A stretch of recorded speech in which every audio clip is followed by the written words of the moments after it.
Hello! Today's video is about permaculture site assessment. So what do we mean by site assessment? The quick definition of this is reading the land. We're learning how to step onto a piece of land and look around, and we're learning what to look for and how to make sense of what we see. So observation is really the core of the permaculture process, and it's that which we consistently come back to. And by observation, I mean multisensory observation with your eyes, with your ears, with your nose, with your imagination. What are the things that you observe when you interact with a piece of land, and how can you improve the situation for yourself and all other species involved? This is our goal as permaculture designers, right? But the permaculture site assessment process has a real specific set of tools and techniques that you can use to help you make sense of all of this information that's coming into all of your senses. So in this video, I just want to go through some of the tools that I use and help you to create a framework for this information as you look at the site that you've now selected. What happens next?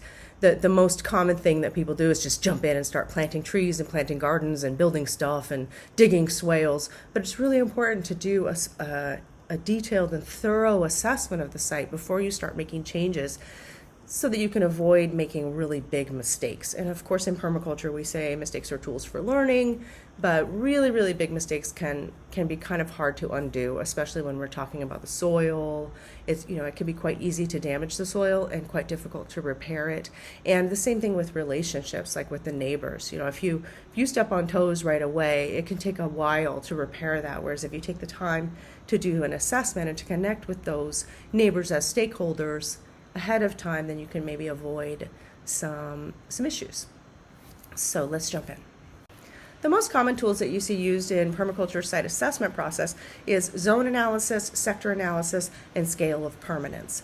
And we'll go into more detail about those later in the class. I'm not going to cover them very much in this video because there is a lot of information, and I do have other videos on these topics. What I want to cover now is something that I call the SITES model, and that's a model for permaculture assessment. And I love the acronyms, and it sort of is a brain tool to help you go through all of these different tools, including zones and sectors, and get a really thorough overview of your site before you start working.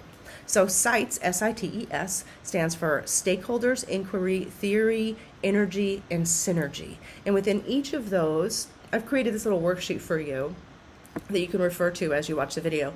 But for each of those, I've put a few little keywords that will help to sort of jog your memory. Now, please understand that this worksheet is not intended as a single page place for you to contain all of the information about your site. That would be ridiculous. It's a memory tool, and it's a creativity tool to help you get your thoughts going as you're observing the site.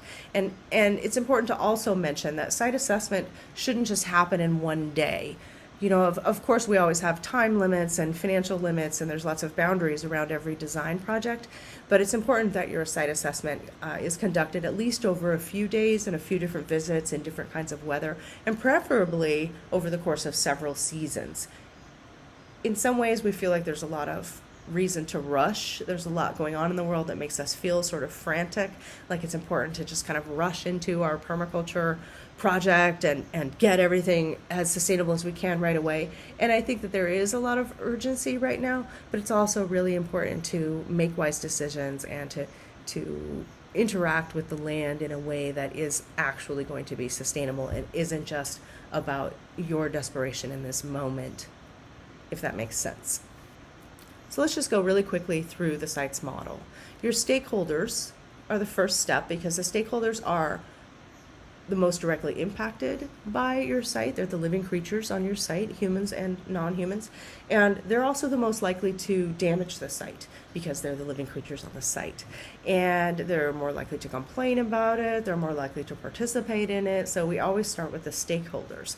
And when you're interviewing the stakeholders and assessing them as part of your site, you want to look at their actions, you want to look at their habitat, what do they need in order to thrive and survive, and you want to look at their commitment to the site. So I've put those three elements in there in the worksheet to remind you that you need to look at those things. Those aren't the only things that you need to look at, but you need to make sure to come back to what do they do, What do they need to survive and thrive? And how committed are they to helping you?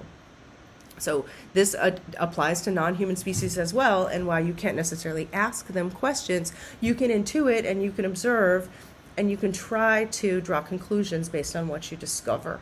So it's important to also consider the non-human species as stakeholders because they're going to impact your site and they're going to be impacted by it. The next step is inquiry, and this is when you really start asking questions. So, every stakeholder interview is a list of questions. Every site assessment checklist is really a list of questions. So for every site, the reason I don't just provide a boilerplate list of questions for you, even though there's going to be a lot of similar questions on every site, you need to generate your own list of questions based on your situation, based on your stakeholders, based on your goals, based on the cultural conditions. So the inquiry stage is when you start to generate those lists of questions and moving through these different types of inquiry. So you want to make an ecological inquiry, of course, and then you also want to make a social inquiry. You want to talk to the neighbors, you want to talk to the humans, and think about the cultural and social impacts of your ideas. And you definitely want to make a personal inquiry. How committed are you? How long are you going to stay? Even if you're only going to be somewhere for a short time, or if you're renting, you're just passing through, you can still make a positive influence and you can still conduct a permaculture site assessment and implement a design. But you need to be on board with yourself personally and know how invested you are. So conduct that really thorough inquiry before you move on to the next step, which is theory. So once you've got some information from your stakeholders and you've got a list of questions that you're starting to develop, and you're starting to get some information, some answers from those questions, then you start to create theories. And in the theory section, I've got past, present, and future. So you want to, by past theory, I mean, what have other people done? What theories have worked? What is the science in place for you?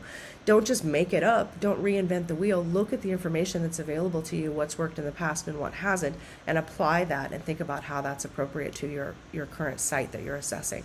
And then that brings us to the present. What's actually going on right now, and in what ways are those old theories not relevant? And in what ways are they really, really important? And how are things changing now in the present? So often in our courses, we get students who don't want to do a design of where they live now because they have this idea of some place that they're going to buy years from now, or some place that they might even already be in the process of purchasing, but they're not going to live there for a year, and they're really not present with the permaculture process where they are now. I can't emphasize this enough. Permaculture isn't about some ideal from one day. It's not about a fantasy that you're going to explore and expand upon at some point when you finally get your dream place. Can you hear the cicadas? Permaculture is about the present, and it's about what you're doing today, right now, and why. And how can you pull your life into better harmony with nature every single day. And it's baby steps, and nobody's perfect, and nobody's doing it exactly right, and nobody's doing it exactly wrong either. It's just about being present and moving forward and continuing to apply these theories and to continue to make inquiry, continuing to be invested in the stakeholders, and moving towards the future. And then the third stage of this theory part of the process is about thinking about the future and not just getting stuck in the past and the present, but really trying to imagine, if you're doing site assessment and you're looking around, there's a bunch of little trees that are this tall.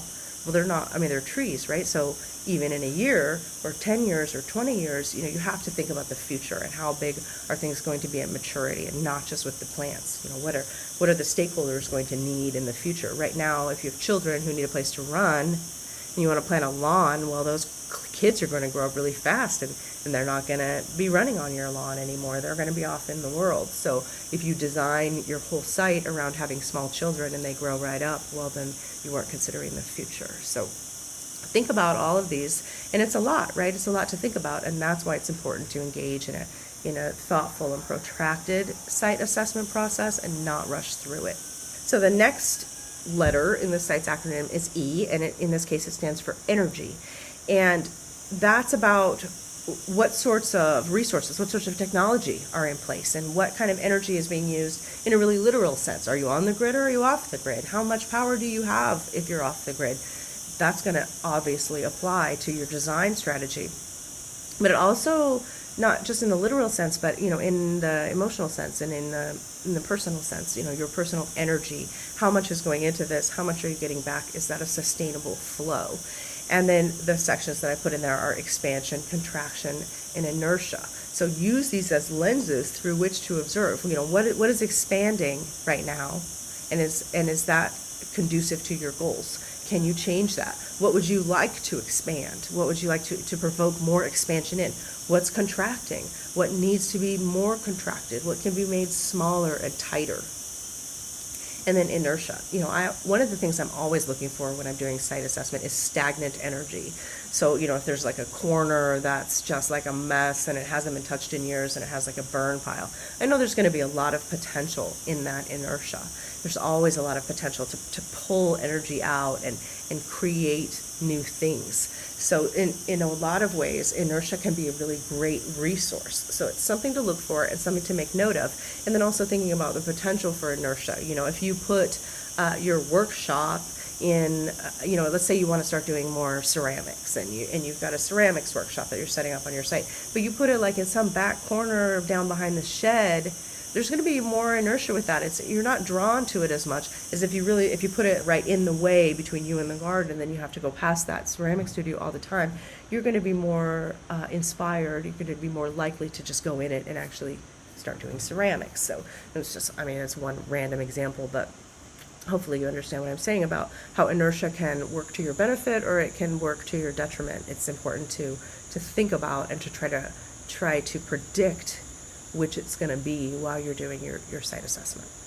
And then the last S in the SITES model stands for synergy, and this is our goal, right? We want to live in ecological synergy with our site and we want to live in a social synergy with our cohorts, and we want the creatures on our site to be synergistic with each other. So this is what we're striving for, and this is what we're looking for, because you don't want to accidentally disrupt some synergy that's already going on. So again, with the all species perspective, look for that and be careful that you're not messing up something that's actually working really well, even though maybe it isn't obvious to you when you first start looking. So think about that and look at it through those lenses. And then also, with synergy, thinking in terms of problems and solutions. Your job as the designer is to solve problems, ecological problems, social problems, structural problems, energetic problems, financial problems. These are all of the problems that permaculture design is here to help you with. So once you've got all this information and it's all these lists and boxes and notes and questions, then start to synthesize into problems, potential solutions, questions that you still have. So I'm trying to help you kind of funnel your information into some logical patterns so that then you can start to make design choices from there. So that's the SITES model. That's basically how it can be used. Would love to hear your questions, and we can discuss this more in our forums, and I'll put some more information and links and resources down below in our class. So thanks so much, and we'll see you soon.